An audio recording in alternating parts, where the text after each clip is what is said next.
Good afternoon. I am Gabriel P. Duldulao and a student from Philippine Science High School, Ilocos Region Campus.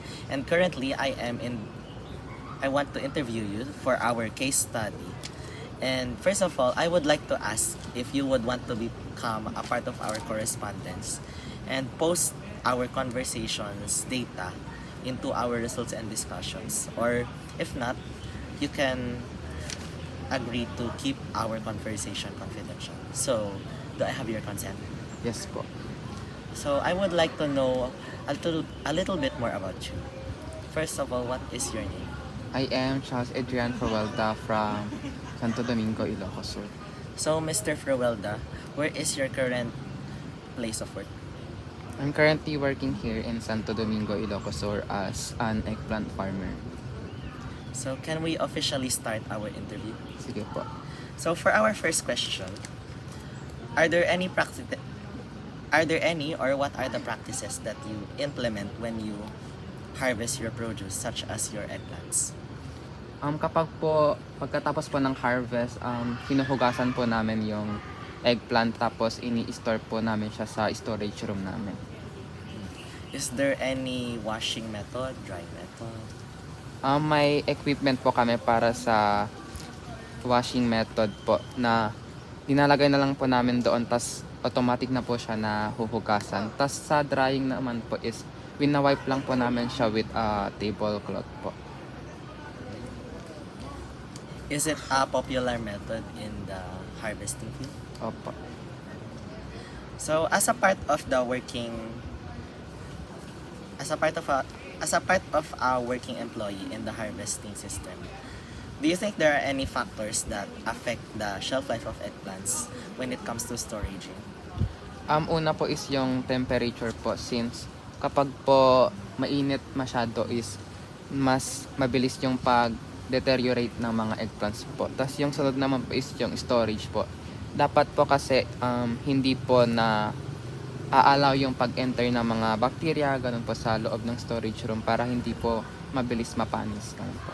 So, our main factors here is temperature and microbial activity. So, do you have any thermally resistant containers to put your eggplants in?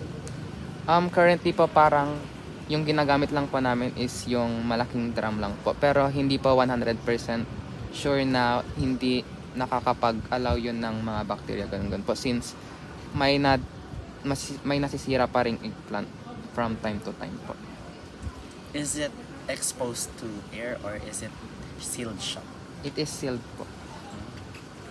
So, for our third question, I would like to ask if there are any factors too that affect the shelf life of eggplants during transportations.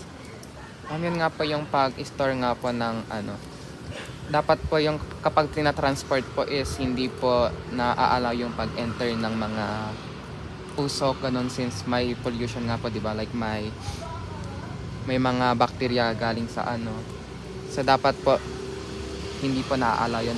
Dapat walang hangin na makapasok sa loob. Ganun po. Are your transportation vehicles exposed to air? Yung ginagamit po namin is yung truck pero linalagyan po namin yung cover nun sa top para po hindi po ma-expose sa ganun hangin po.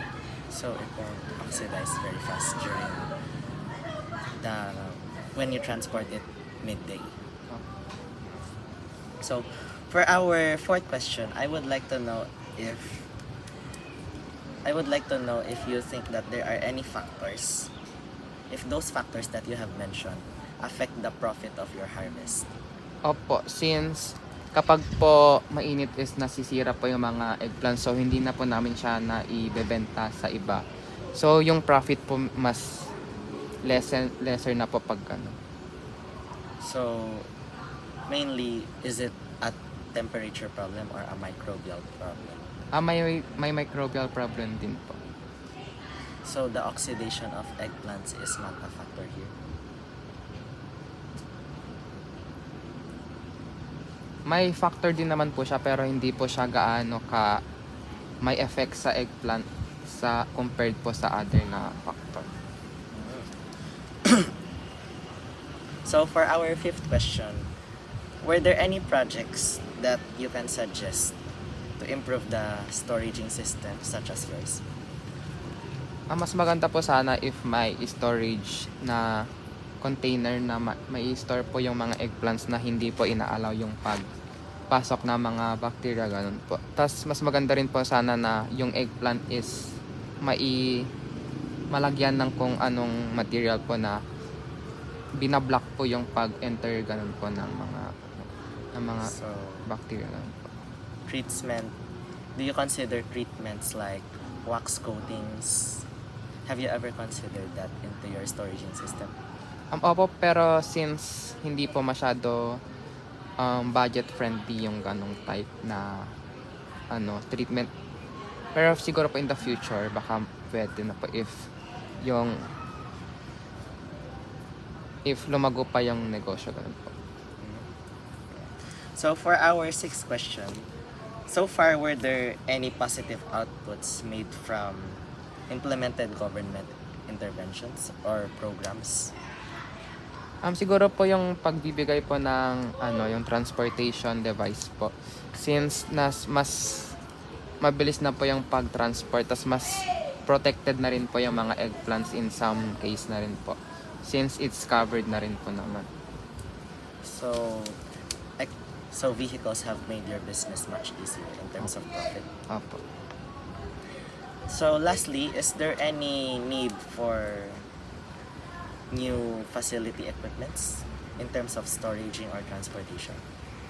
Yes po, since mas better po sana if yung pag-dry po ng mga eggplant is hindi po manual, para rin po ma-lessen yung factor na nakaka-affect ng microorganism growth doon po sa eggplant. Tapos yung pag-store po sana mas maganda rin if 100% safe po yung eggplant from the bacteria po. That is all. I would like to thank you for answering our interview questions. Thank you rin po. Thank you.